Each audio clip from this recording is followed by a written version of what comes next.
Hey listeners, thanks for dropping in.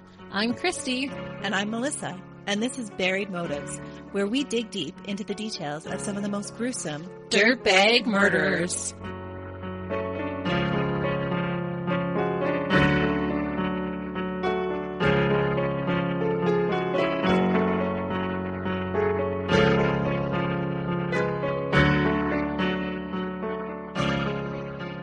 Welcome back to Buried Motives. Today we're going international again, and so I apologize. I'm going to mispronounce some things. I know I am. We're really sorry. Sometimes the names are just really difficult to say. That's right. And they're different. When you're doing ones from different countries, our accents just make them sound different. So we apologize. Yeah. But we don't mean any disrespect. No. We're taking a little trip around the world. We're going to be in Japan. We're going to be in Paris. And we're even going to have some Dutch names. So those ones are so hard. Wish me luck. But before that, hey listeners! Welcome back. We're so glad that you're here to hang out with us again today. Or if it's your first time, welcome. Yeah. And we hope you keep checking us out. That's right. We like to make new friends. We would really like to encourage everybody to go to our Facebook page. And if there's been a case that you really thought was interesting, please share with us on our Facebook page. Yeah, we love hearing from you guys. And we appreciate those who have shared some of our content to your personal pages as well, so that we can get more friends and more listeners. Oh, that is always awesome. It's always nice to share. That's right. It could be hard to do sometimes. See, my mind went to like chocolate and chips. Oh. That's hard to share sometimes. Do you keep things hidden from your kids? I totally do. I totally do. Is that just a mom thing? Both my husband and I do it. So I don't think it's just a mom thing. Yeah, we totally hide stuff. Yeah, we were having lunch yesterday and we had bought just juice. Like it wasn't anything even crazy. But I was like, should we hide this in the back of the fridge so that the kids don't find it? Because you know, you're not going to get any of it again. It's true. You know what I've done with juice? It's rare that I drink it, but I occasionally really like some fresh orange juice. So I buy the one with extra pulp because my kids don't like pulp and they get so mad. They're like, why are you buying juice with pulp? That's what we were hiding yesterday. Orange juice. If I really want to hide something, I've got a hiding spot in my room, and I can't say where it is because my kids sometimes listen to the podcast. And that's where I keep the really good stuff. Or else it's gone.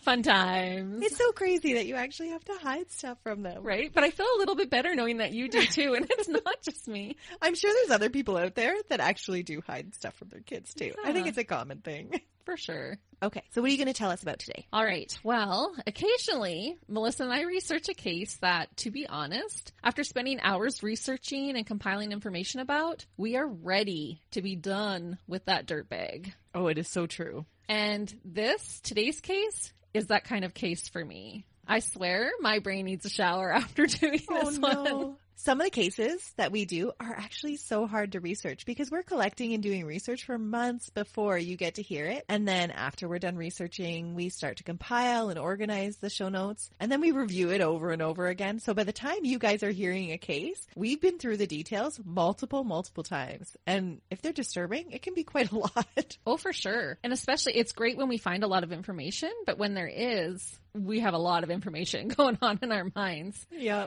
Like with today's dirtbag, he actually becomes famous for his crime. And so there is a lot of information about what he did, as well as video documentation of him telling his story.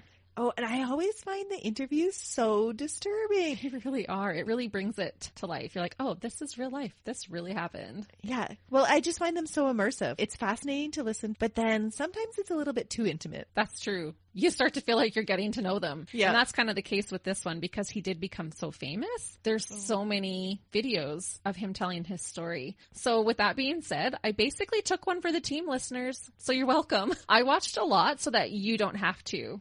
And I'm just going to say I do not recommend. And so I will just fill you in on the things that I've learned. Okay. So remember during the last case that I did about Catherine Knight, when I told you that the events in my next case would go even further? Yes. Well, they do. So hang on to your hats, boys and girls. It's another crazy ride. Oh, no. The man you'll be learning about in this episode is a full-on, self-professed cannibal who still craves human flesh today. Cannibals I don't get. I can't wrap my mind around how they actually crave human flesh like you would crave a hamburger. I just don't get it. Yeah, and he talks a lot about being a cannibal. He became famous for becoming a cannibal. And so he talks about his experience in the cannibalism and about still being a cannibal today. It's just not a part of our culture, and it seems so foreign to us, but maybe there are cultures that actually practice cannibalism, and they're like, yeah, this is just a normal thing. Well, I think there have been, in history. Mm-hmm. But I was thinking of, what was that movie with the airplane where, was it called Andes. Alive? Yes, it was called Alive. Alive, yeah.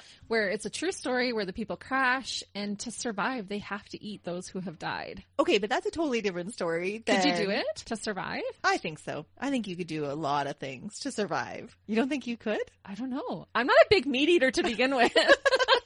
And so I think of raw human flesh. But if that's the only thing that's available, you don't think you could do it? That would be a tough one. And if I remember correctly, I think some people did die because they wouldn't eat, didn't they? Yeah. In the movie? It's been a long time. Well, I might need to rewatch that one. But that's totally different than somebody purposely going out and killing somebody just to cook them up. Oh, for sure. And I'm going to take you through the details today. So I apologize in advance, but you're here at Buried Motives and you know what you're going to get. Oh. Like I said, he became a celebrity for his crime, which is despicable enough. But do you want to know what makes it even worse? What? He didn't do any real jail time and is a free man. No way. Honestly, we can't make this stuff up.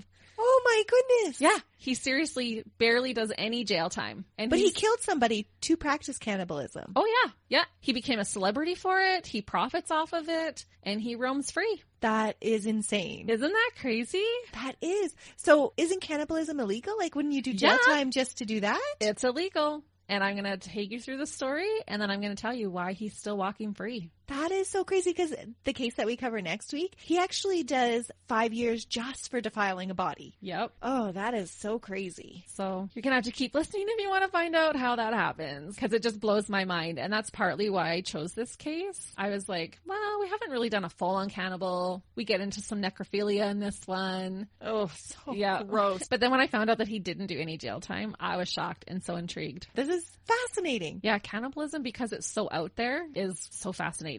It's honestly, right? Yeah, it's just a shock to your system that somebody would actually do this. It sounds like a more modern version of Albert Fish, and he was so disturbing. I've been researching him for like ever now, and I'm still not ready to do his case because it's so disturbing. Melissa's needing to take a lot of brain showers in between doing that one. So eventually she'll cover Albert Fish, but not today. So as we start, I'll first let you know that today's Dirtbag later does an interview with Vice called Who's Hungry? And I'll share a few quotes throughout our episode today from that interview, although he does a multitude of other interviews.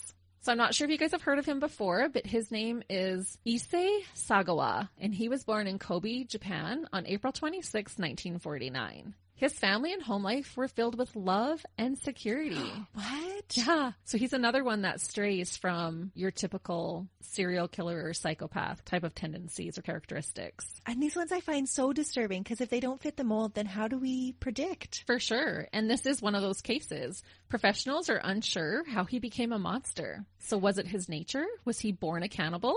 Oh, that is so disturbing. Yeah. So after you hear this case, let us know what you guys think. Issei's father was a very successful businessman. He was president of Kurita Water Industries, which is a multi-billion-dollar company that manufactures and deals with water treatment chemicals in Japan. His grandfather was an editor for a large newspaper company, which was one of the 4 largest in Japan. So I wonder if that's where he got his want to be famous and granting all these interviews and... No, I don't think he knew this was going to make him famous. Oh, okay. But he obviously lived a very comfortable life. Yeah. Money was not an issue whatsoever. Issei's mother was able to stay home and raise him and his brother. Stay-at-home mom. Yeah. When pregnant with Issei, his mother unfortunately fell down the stairs, and Issei was born prematurely.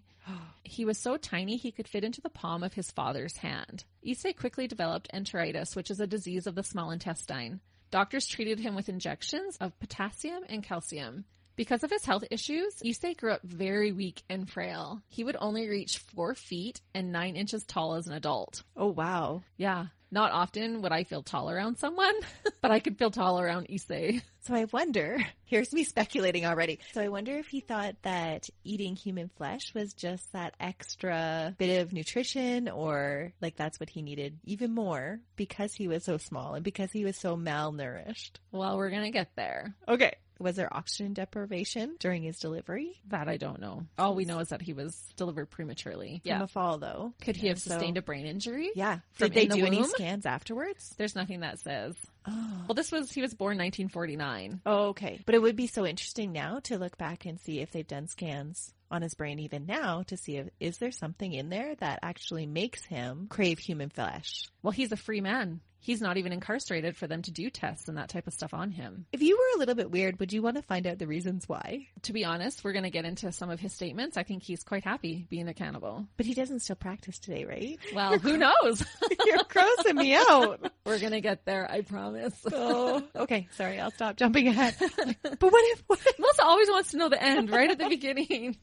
You have to let me take you down this road. Okay. All right. His younger brother was born 2 years after him, but they were very similar in size as kids, and so they were raised almost as twins. Issei talks about how even at a young age, he had cannibalistic urges. And this is why I ask, could he have been born a cannibal? As a child, his favorite fairy tale was Hansel and Gretel, which I know we talked about before. It's about a witch who likes to eat children. And when he was young, his uncle would play a game with him and his younger brother where he would pretend to be a monster. He would dress up and pretend to be a monster, and he would scoop him and his brother up and pretend to lure them into a pot to cook and eat them. What? Yeah, and Issei's father would have to come and rescue them. So was their uncle a cannibal? No, it was just a game that he played. I have never played that game with any kids or had that when I was young. That's a weird game. Well, and I was going to ask about that because it seems pretty harmless, but it wasn't for Issei. It became a core memory for him and he loved it. He reflects on that game with fondness. But I thought, have you ever done where I got your nose and you pretend to like, you know how you put your thumb between your fingers and you pretend to like steal a little kid's nose? But you don't pretend to eat it. No, but I did when my little girls would, and this is maybe really bad and maybe I'll cut this out, but I would tease them when they would stick their tongue out at me that I was going to cut their tongues and make tongue soup. I would tease them about that. Maybe people do have those urges. Maybe. But for me, like with a regular kid, it didn't seem that weird. It's still a little weird. I don't know. Well, we're reading our kids fairy tales like Hansel and Gretel. It's true. Where a witch is fattening them up to try and cook them. And I wonder if it was his idea that made the story up or was it his uncle's idea? And like his uncle and his dad were, because you know when you play pretend with your kids, they're coming up with a storyline and you're just kind of going along with it. Yeah, I'm not sure. But he says even from a young age, he remembers having these cannibalistic urges. Yeah. In fact, when Issei was in grade 1, he remembered seeing a classmate wearing shorts and thinking to himself how delicious the other child's thigh looked. What? Yeah, he said he had an urge even then to take a bite. So this is grade 1. Just to sink his teeth in, hey? Yeah. So in that interview, they asked him about the first time he felt cannibalistic urges, and this is what he said. And so I'm going to read it. It's a little bit lengthy, but we're getting it right from his mouth here. Okay. He said, I was physically weak from the moment I was born. My legs were so skinny and they looked like pencils. I was in the first grade of elementary school when I saw the quivering meat of a male's classmate's thigh, and I suddenly thought, that looks delicious. But I'm not homosexual, so from around the time I entered junior high school, I became obsessed with the Western actress Grace Kelly, an obsession that lasted right through high school. That was the beginning of my infatuation with Occidental people. Before I knew it, tall, healthy-looking Western women became the trigger for my cannibalistic fantasies. I guess my infatuation with such women stemmed from the fact that I was short, ugly, and had an inferiority complex, and therefore sought people who were the exact opposite of myself. Eventually, I began feeling a strong desire to bite into them. Not to kill them or eat them per se, but merely to gnaw on their flesh. It was purely a form of sexual desire. It wasn't like I felt like eating someone every time I was hungry, but you know how you tend to feel a strong sexual desire when you've eaten a full meal? That's when I would start feeling the urge to eat a girl. It's absurd, right? In essence, it's different from the type of hunger that people experience for food. This cannibalistic urge, where I'm going, quote, I want to eat human meat, is a sort of sexual appetite. So if I don't make sure that I ejaculate frequently enough, the desire only gets stronger and stronger. Oh my goodness. Mm-hmm. So there's some of your answers already. Interesting. Yeah. So later in life, as karma would have it, Issei would become impotent, only making his cannibalistic desires increase. Okay. But I was like, that's some good karma right there. Well, and I'm thinking, if he was getting off every time he felt those urges, wouldn't that just further reinforce it? Oh, I'm sure. Right? Yeah, it would be a positive reinforcement for him. So Issei does actually speak about his first sexual experience, and I apologize because there's no good way to transition into this next statement. But as a child, Issei experimented with bestiality. His family, they were very loving, but they were quite conservative, and they didn't discuss anything about sex with him or his brother. So when Issei experienced his first erection, he was frightened and thought maybe something was wrong with him. Oh no. He thought he was ill. So not knowing what to do, he had the dog lick him to help him out. He said later that this aided in skewing his thoughts or beliefs about sex. So he had the dog lick him until he got off? Yeah. So the very first time he ever... Wow. That's a weird story. It is. Well, that just doesn't make any sense. No, it doesn't. But that is what he said. That is crazy. Mm-hmm. I don't buy it. I'm just going by what came out of his mouth. I watched the documentary and listened to him talk about it. So that's what he said. And really, like, why would you want to admit to bestiality if it didn't actually happen? Well, why would you want to admit to cannibalism? Yeah, I don't know. Yeah. All right. So Issei did see a psychiatrist at age 15, but it didn't help or last long. It just was noted that he went, but he didn't continue to get help from him. That's too bad. Mm-hmm. Because Issei saw himself as someone who women would not conventionally find attractive, he began to obsess over the perfect woman. Like I said earlier, he fixated on women who were the opposite of himself, tall white women with blonde hair and usually blue eyes. Issei was introverted and not at all athletic. He soon developed a love for literature. He attended Waco University in Tokyo and completed a master's degree in English literature at Kwansei Gakuin University. When Issei was 24 years old and still attending Waco University, he fixated on a tall, beautiful German woman. Ooh. One night, he followed her home and waited for her to fall asleep. Once the woman was sleeping, he broke into her apartment by crawling through her window. So once he was inside, he looked around for something to knock her out with. He saw an umbrella and decided that that would do. With his weak little arms? Yeah. Yeah, right. He was hoping he could knock her out. You're going to like this story.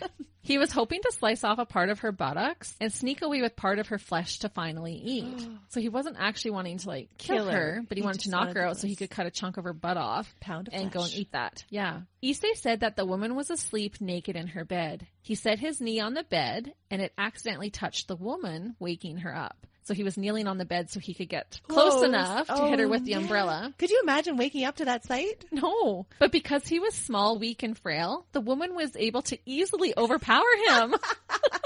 It sounded like she had him pinned to the floor. So police came and charged Issei with attempted rape. They had no idea of his true intentions. Because Issei's father was a very rich businessman, he simply paid this woman a large settlement and Issei would not be held responsible. So the charges were dropped. So when he was saying like, yeah, I wasn't here to rape them, I was just here to cut her butt off. He didn't tell them. He didn't tell it. So he just, I was here to rape them. Yeah, he went with the attempted rape charge. Okay. His father paid her off a settlement and the charges were dropped. So it's not even on his record. And no shade to the victim at all. But I just find it so frustrating when people can pay their way out of justice. Well, she was probably thinking no harm done because she beat the crap out of him. She did. Right? Yeah. And that's why I mean no shade to her at all. You're gonna sometimes you pay can't... for my schooling? Absolutely. Yeah. But sometimes, I just find it really frustrating. It is. If you have money, you can get off of a lot of crimes. That is really frustrating. Mm-hmm. So in 1977, at the age of 27, Issei decided to move to Paris, France. He started to work on getting his PhD in literature at the Sorbonne University there. While in Paris, Issei's desire for human flesh would only grow stronger. That is so disturbing. It is. He said, quote, "Almost every night I would bring a prostitute home and then try to shoot them. But for some reason, my fingers froze up and I couldn't pull the trigger." Just like his impotence. Yeah. Well, that's later. Sorry. Right now he's okay, but later in life, after all this happens. But I thought, imagine being one of these women and reading about their near-death encounter with him later in the news, because he would be memorable. Yeah, right? because he was so weak and scrawny looking. Yeah, and he's this short. 4'9" Japanese man in Paris. He's going to stand out. So as a prostitute or a sex worker, you're going to remember him. And then finding this out, I'd be counting my lucky stars, that's for sure. Yeah, that you didn't become one of his meals. Yeah, because he said he tried. It wasn't even that it was a moral thing, he said. He just said his body froze and he couldn't do it. So not only was he a little weakling, but he was a chicken too. Oh yeah, he's like a human slug. I have nothing good to say about this man. Eventually, Issei would turn his focus to one woman in particular, Renee Hartevelt. Renee was a 25-year-old Dutch student studying alongside Issei at Sorbonne. She was tall, blonde, and beautiful. She was actually over a foot taller than Issei. I was just going to say, she's Dutch. She's got the blonde hair, blue eyes. Oh yeah, she's perfect. And he becomes infatuated. He's 4'9" and she was like 5'10". Oh wow. So she was like even tall for a woman then. Oh yeah, gorgeous. Renee knew 3 languages and was working on getting her PhD in French literature.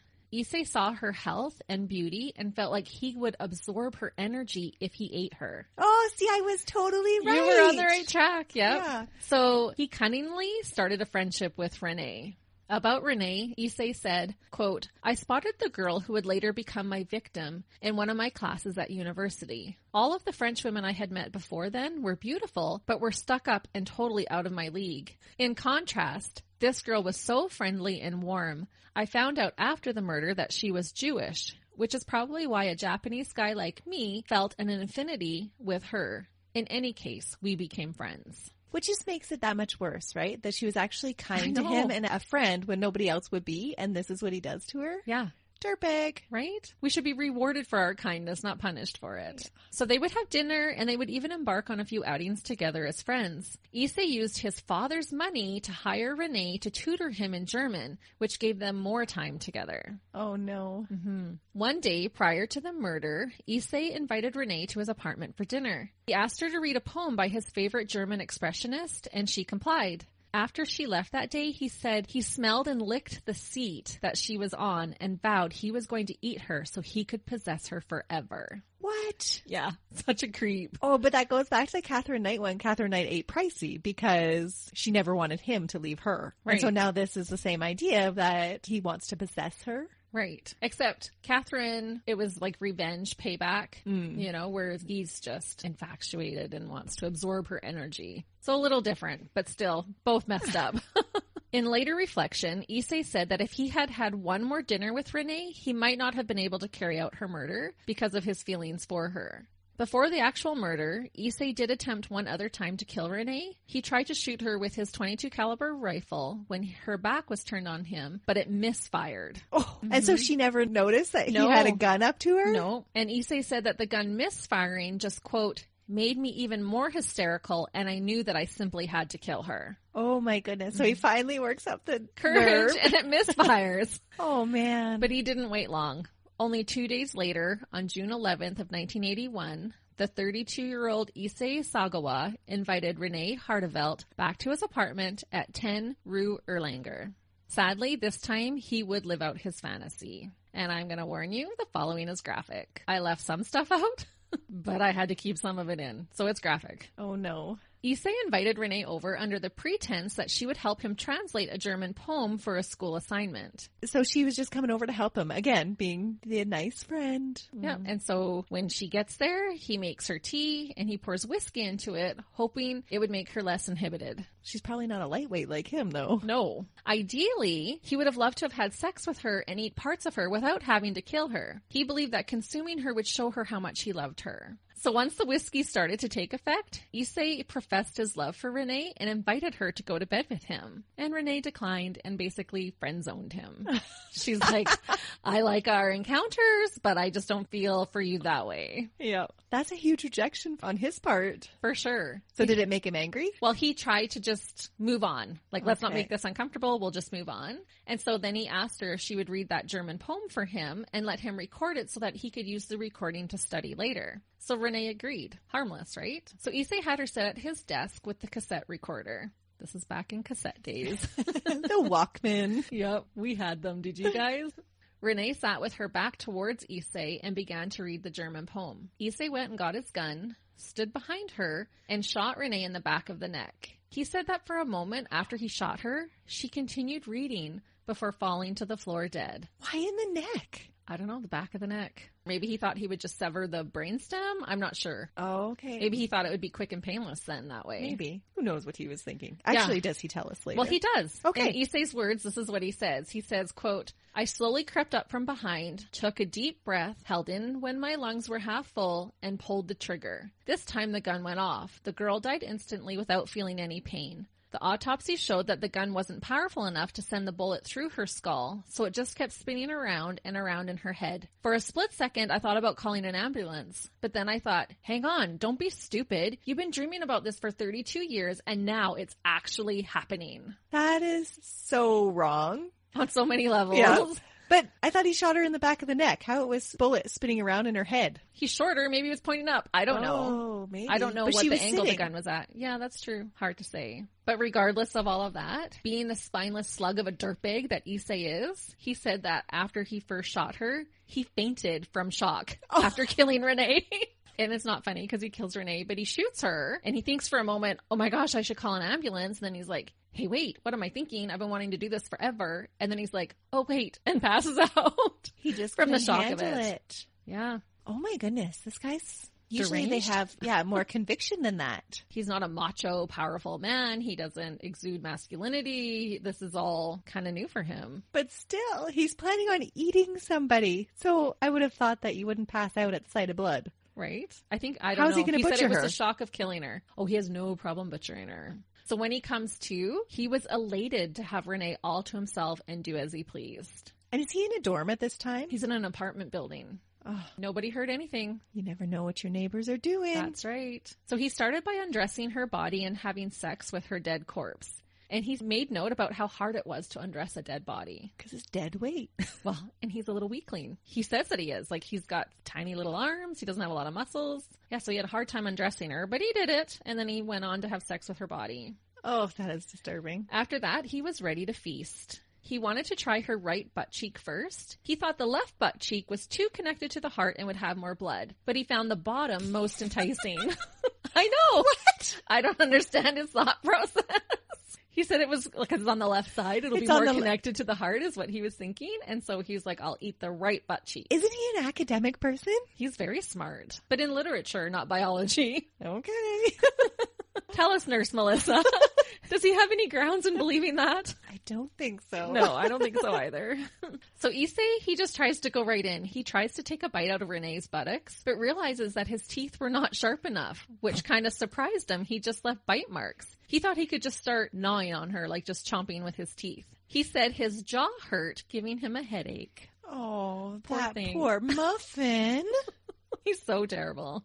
So using a knife instead, Issei cuts into Renee and pointed out in interviews that he was again surprised to see a substance that appeared in consistency and color to yellow corn. So the fat under the skin. He thought he was just going to cut in and there would be lean meat right there. So you would think that he's been fantasizing about this for, he said, 32 years, but he had never picked up an anatomy book? I guess not. And he wouldn't have had internet back then to search it. No, but he's To in Google. university. You figure you go to the library and do some research. Yeah. Honestly, if you were going to do something this extreme, why the heck wasn't he doing his research? Why didn't he know what to expect? Well, he had never actually cut into anybody. I know, right? but you can look at anatomy pictures and Oh, figure out that definitely. there's going to be adipose tissue there. Yeah, definitely. He just said it looked like corn, and so he was kind of surprised. So then he says how he had to reach his hand in and take out a piece of flesh. And so I'm going to read you his quote about that. He said, quote, "The moment I saw the meat, I tore a chunk off with my fingers and threw it into my mouth. It was truly a historical moment for me. That said, it wasn't like I was lusting over the fact that I was cutting up her dead body. So it's difficult for me to revisit the incident and talk about it, even now.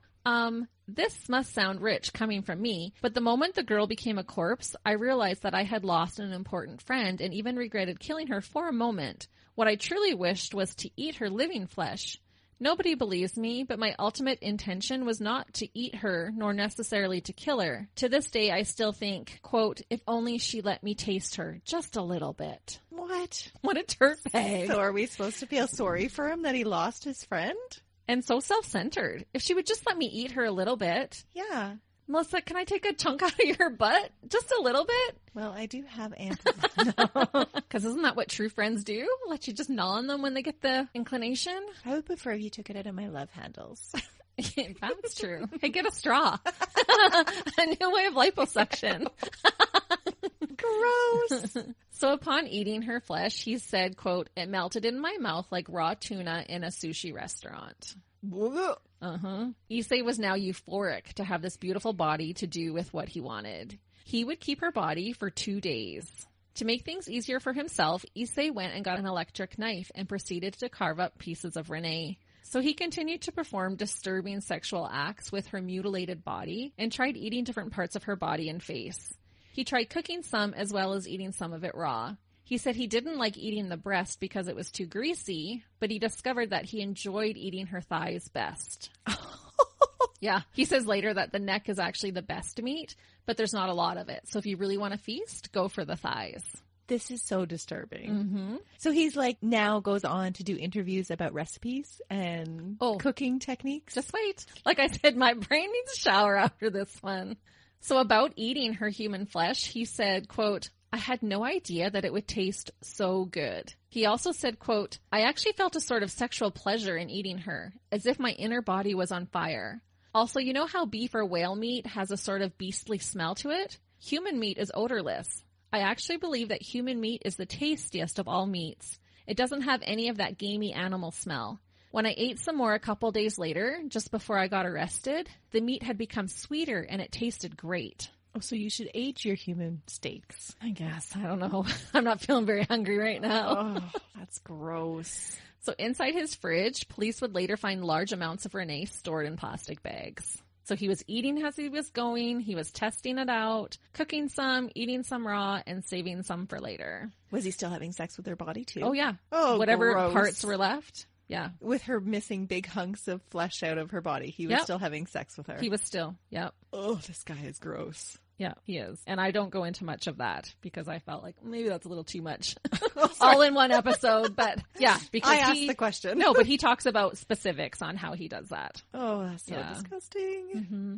So in the fridge with all these body parts, among the pieces of flesh, police found Renee's lips. He kept them to savor later since he had previously fantasized over chewing on them. He's like, I'm saving these for later. Oh. Issei documented his process by taking pictures of each stage, and he re-listened to the voice recording of when he shot Renee. So with all this evidence, how did he not get charged for a greater amount of time? You're going to find out. So the first night, once Issei was exhausted, he took what remained of Renee to his bed with him. He wanted to cuddle her and have sex with her body again. With missing parts. Yep. Oh, gross. Mm-hmm. I won't go into morbid details about that, but it is sufficient to say that this man is evil beyond description. After having her body in his apartment for 2 days, he noticed that several flies were swarming her body, so he sadly realized that he would have to get rid of her. He used a hatchet and he cut what remained of Renee into pieces. He said that when he decapitated her and held up her head, quote, I realized I am a cannibal. Oh, he didn't know it before when he was eating pieces of her? It was just a moment that it cemented it in him. Like, yes, this is who I am. Self-actualization right there. Yeah. This guy's disturbing. Unfortunately, just not in a healthy way. Yeah. Issei got 2 large suitcases and filled them with what was left of Renee's body and called a cab. The driver helped him to load the suitcases and made a joke about how heavy they were. The driver jokingly asked him if he had a dead body in them. Oh, if he only knew. Yeah, and how many times do we say jokes like that? Like, what do you got, a dead body in here? Like, if something's heavy?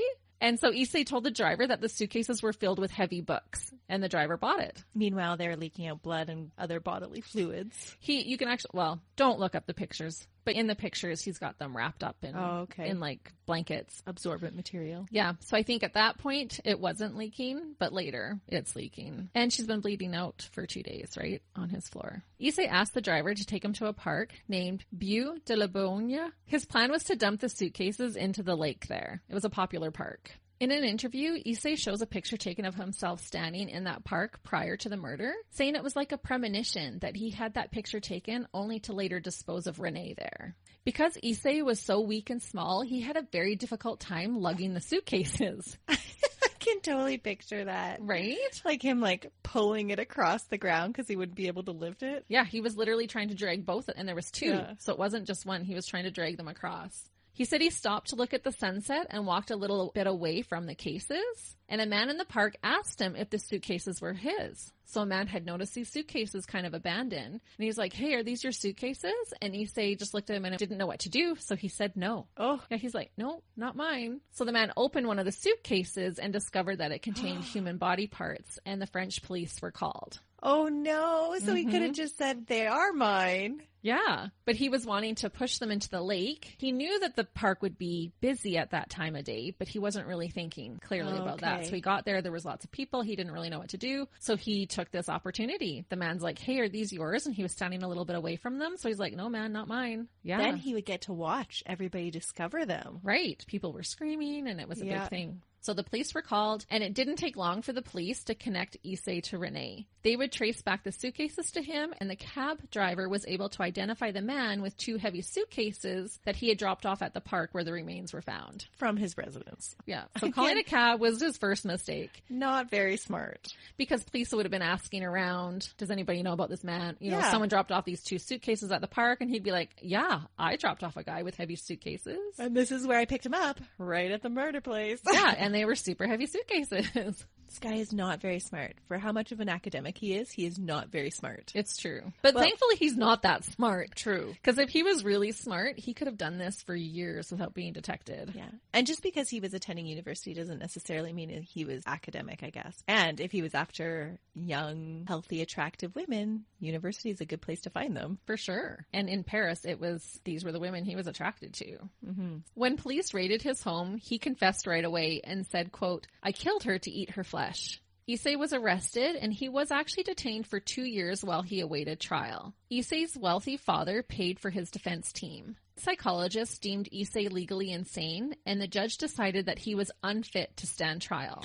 What? Mm-hmm. He ordered him to be held indefinitely at a mental institution. He was sent to the Paul Giraud Asylum. An author, Inuhiko Yomoda, came to interview Issei and published his account of the murder in Japan in a book titled In the Fog. So Issei quickly became a sensation. So he was in this mental asylum in France. They let this author come and interview him, write out his story. It gets published. It becomes popular. And he quickly becomes this celebrity or this sensation. This is so disturbing. You never want anybody to censor what can be published. But do you really want a cult following of this cannibal? Right? That's crazy. Yeah. It is suspected that because of this publicity, the French authorities decided to deport Issei back to Japan. They were like, we want nothing more to do with him, and we're out. Yeah, let's wash our hands of him. See you later, yeah. But some speculate that his father's wealth may have also played a significant factor in having Issei sent home. So when he's sent home, though, is he sent home to another asylum?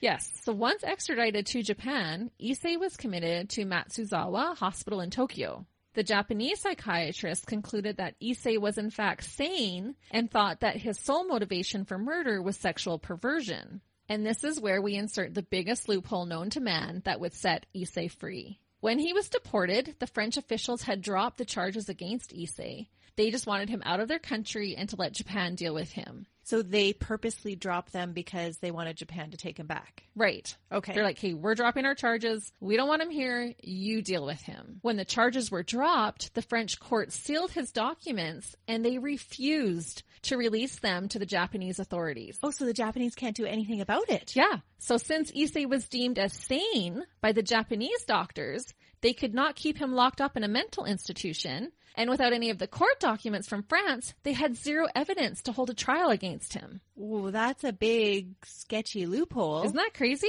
Yeah, what happened there? Why wouldn't the French courts release his documents? I don't know. It just says that it was sealed and they didn't release it. Was that his father interfering? Could be. But how, as a father, then, do you still want to stand behind him? He did. Oh. He paid for all his legal defense. So consequently, Issei checked himself out of the mental hospital on August 12th, 1986, and has remained a free man since. So the only time he spent in prison for doing this to Renee was 2 years while he was awaiting trial in France. That is insane. Isn't it? Are there any statements from her family? No. Oh, because that is not justice at all. No, it's not. That, punishment will make your loved one come back, but sometimes there is just that want for punishment to serve that need for justice. Oh, absolutely. It's a big part of the healing process, I would think. So naturally, we would think that Issei Sagawa's story should be over now, right? It's not? Nope. Oh. Wrong! After being released as a free man, he became sensationalized, which led to international publicity. And so I'm going to talk about that. That is what happens so for him. Crazy. And again, like, are there some things that we should not be publicizing just so it doesn't reach that fanfare stage? Right. Like we talked about this in the Mary Bell case, how she was able to earn money from telling her story. Well, Issei goes on to make a whole living off of what he does.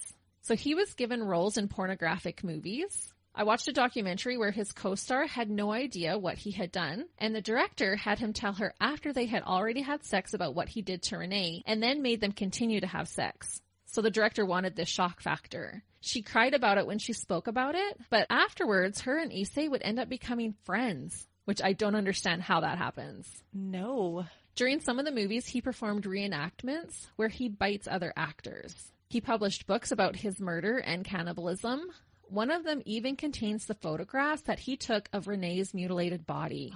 And listeners, you can't unsee these photos. How horrible for her family. Right? So he's released this book telling about what he did, and there's the photographs that he took as he was documenting it stage by stage. How does that get published? That is so wrong. Yeah. And to date, he has published about 20 books. Wow. And so he's profiting off of his crime. Oh, yeah. This is the only way he's been able to make money is off of his crime. Included in these 20 books is the one about his murder, fictional novels about cannibals, and even manga novels that graphically depict what he did to Renee. What are manga novels? Kind of like graphic novels. Oh, okay. Japanese graphic novels. He's actually quite the artist, and he does the illustrations. Yeah, he does the illustrations for it. Oh, that is so disturbing. People buy these because they don't think it's a real story? I think because it's just so out there. That is so messed up. And so this next one is even more messed up. There's a Japanese magazine called Spa. They hired him to write restaurant reviews. No. So remember you were talking about recipes and stuff? So he doesn't actually publish recipes, but he writes restaurant reviews. So I wonder if normal food doesn't hold the same appeal anymore now that he's tasted human flesh, which I'm is sure the best it doesn't. kind. Yeah, he says it's the best. Oh, this is gross. So this magazine is trying to profit off of, we're going to have this famous cannibal review restaurants. So they're little dirtbags too. Yeah. Issei was almost hired by a French language school because the manager was impressed by how courageous he was in using his real name. But the employees protested and he was thankfully rejected. The manager was like, well, good for him. He's trying to make a living. He's using his real name. He's owning up to it. And the employees are like, nah, bro. Because he hasn't been reformed in any way. No, not at all. Between 1986 and 1997, Issei was invited frequently to be a guest speaker and commentator for different events, including talk shows. As a talented artist, Issei had been able to sell paintings of nude women as well as gruesome pictures that he had made. Issei would say that being forced to make a living while being a known cannibal and murderer was a terrible punishment, although he seems to have more basked in it than anything else. But he talks about how hard that was, how it would have been easier to be in prison because I've had to make my living off of reliving my crime all the time. Yeah, I do not understand this guy. Just so self-centered. Daddy's paid for everything, got me out of everything. And now this is what I have to resort to. I have to perform in pornographic movies and I have to pretend to bite people and I have to write my stories. Yeah, because somebody's holding a gun to his head making him do those things. No. Go work at 7-Eleven. Yeah. Oh, yeah, because Daddy's got all the money.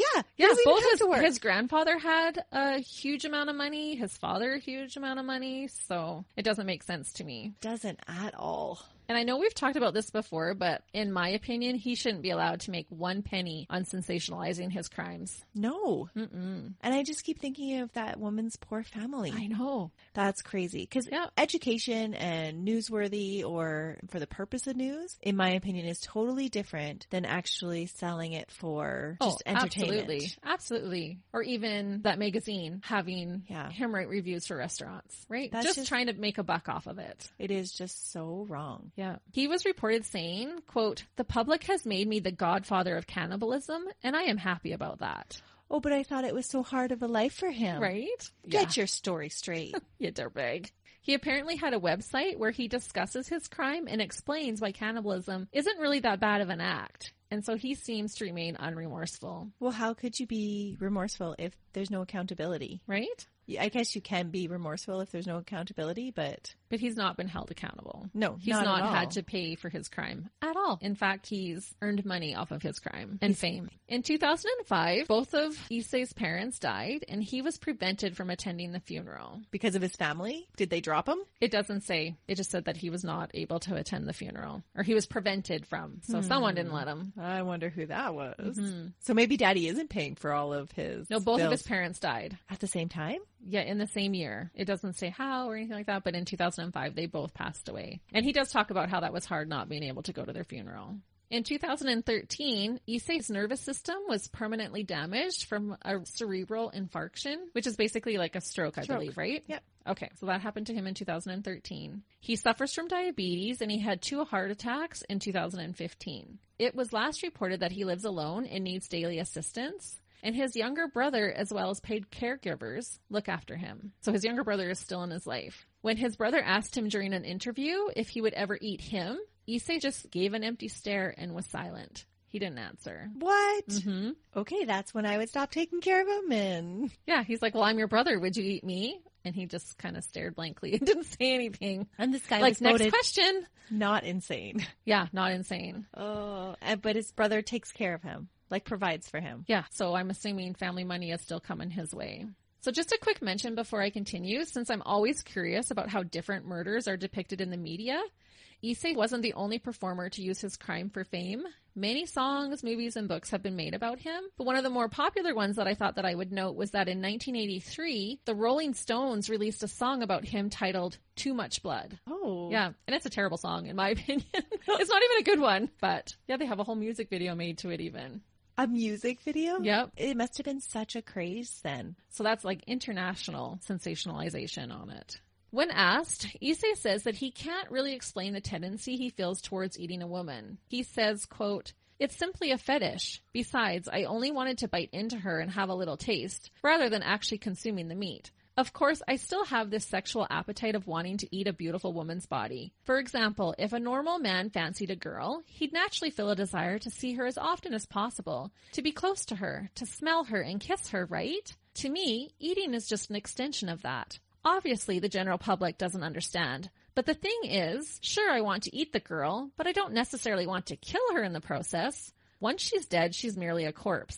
A thing.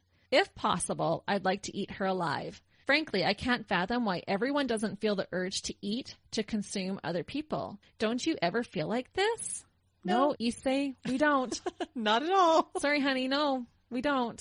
So as he roams free, Issei says that he thinks about wanting to eat someone again before he dies so that he can die satisfied. He says, quote, "The desire to eat people becomes so intense around June, when women start wearing less and showing more skin. Just today, I saw a girl with a really nice derriere on my way to the train station. When I see things like that, I think about wanting to eat someone again before I die. So yes, I do still harbor these desires. And I specifically want to eat a Japanese woman this time. There is one condition, though. They have to be young, beautiful women." And then he continues to say, quote, "I can't bear the thought of leaving this life without ever tasting that derriere that I saw this morning, or her thighs. I want to eat them again while I'm alive, so that I can at least be satisfied when I die. I guess I'm being egotistical, but if I could really go through with it, then after that, I'd have no qualms about being put to death via the guillotine or hanging or whatever. There's no doubt in my mind that I want to eat human flesh again, though, I mean, it's delicious stuff. It's widely believed that human meat doesn't taste good, but they only spread that rumor because it's a taboo that can't be crossed. If people found out the truth, I'm sure that men would all start eating women. They don't talk about it because it will create pandemonium, but I tell you, human meat is extremely tasty. Why is this man allowed to live free? It's the most crazy, unfathomable thing to me. He's talking about how he wants to eat someone else before he dies. Lock him up now. Yeah, and he's still alive, so who knows if he will or not. He never did his time for his crime before, so let's lock him up now so that he doesn't eat somebody else. Right. And he's saying, I'm like, at this point, I'd gladly die by the guillotine or hanging. Like, it would be worth it to me if I could do that one last time. So before I end, because I'm sure you're just as done with him as I am, I'll finish the episode with how Issei himself says he would like to die. Issei describes his fantasy of being tortured and eaten alive by a beautiful woman. He basically wants his cannibal self to be cannibalized. He gives this invitation. So listen up, listeners. This is what he's inviting. Quote, I would like to invite any woman who wants to kill me to step forward. Beautiful women only. That would be the ideal way for me to die. Maybe they can shoot me up with morphine so that I don't feel any pain. Although, because he's a weakling. He is. Although I guess the pain is part of the pleasure. Dying instantly is boring, so I want to savor the process of being killed. An alternative would be to drown in female saliva. Wouldn't it be wonderful to be covered all over with women's spit? Oh, I know, so gross, it makes me gag. If I could die drowning in it, that would be my ultimate dream come true. I'm a cowardly man who killed another person, yet I can't face killing myself. So I guess dying at the hands of a woman would be my way to redemption. And all I have to say is, not bloody likely, Issei. Oh, wow. And that is the disturbing case of a real-life monster and good-for-nothing dirtbag, Issei Sagawa. That is a crazy case. Isn't that terrible? Yes. And so why don't they just lock him up again? Yeah. Open up those records from France so that he can be charged again and tried as the same person because he was never even tried. No. But I assume there'd be a statute of limitation. Right? I don't think there's so. There's a certain amount of time where you can't be charged for a crime that you committed. No way. There is here in North America. I don't think it's for murder, though. I don't know. Oh, Melissa's on her computer. She's going to look it up now. Oh, my goodness. Am I right? You are. So for serious crimes in Japan, it was increased in 2004 to 30 years. Okay, so but his crimes were in Paris. Oh my goodness. In France, it's a 10-year statute of limitations. That is insane. Yeah, I knew there was, I didn't think like 10 years is really low, but. Okay, I am sorry, but Canada has it right. In Canada, there is no statute of limitations for severe cases like murder. Good. Yeah, and that's how it should be. It should. But that is just so interesting. Yeah, so there you have it. So that's why he can't be charged now. Because he couldn't be charged now. No. After that is so crazy. Yeah, it is so crazy to me. He's admitted it. He's published books talking about what he did. I read just some of the quotes from some of his interviews where he's talking about it freely, what he did and how much he loves it and how much he wants to do it again. Yeah, that is disturbing. What do you think, listeners? Should he still be able to be punished for this? Yeah, let us know what you think. And I promise my next case won't be another cannibal. We need a break, Christy. That's right. But next week, Melissa has another great case for us. And it's going to have a little bit of a connection to one of our previous cases. Mm-hmm. Well, thanks for listening. That's it for now. We hope you have a wonderful week. See ya. Bye.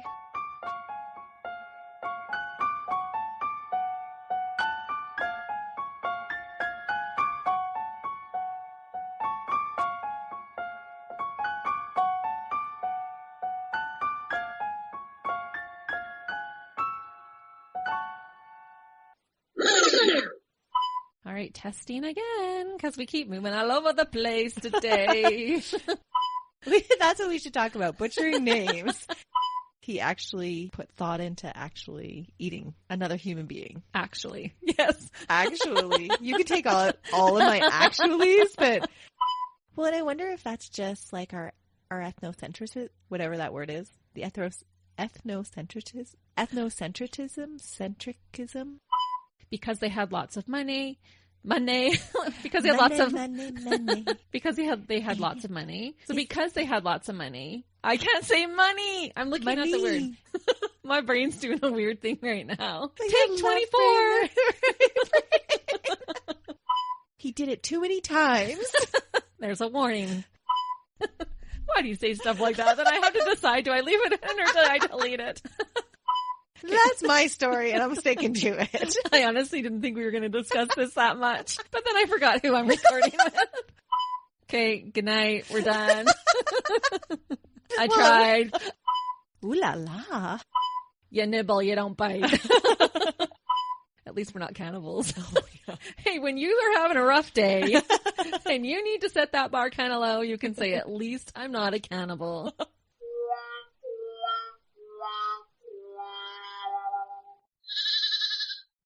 Another Sound Off Media Company podcast.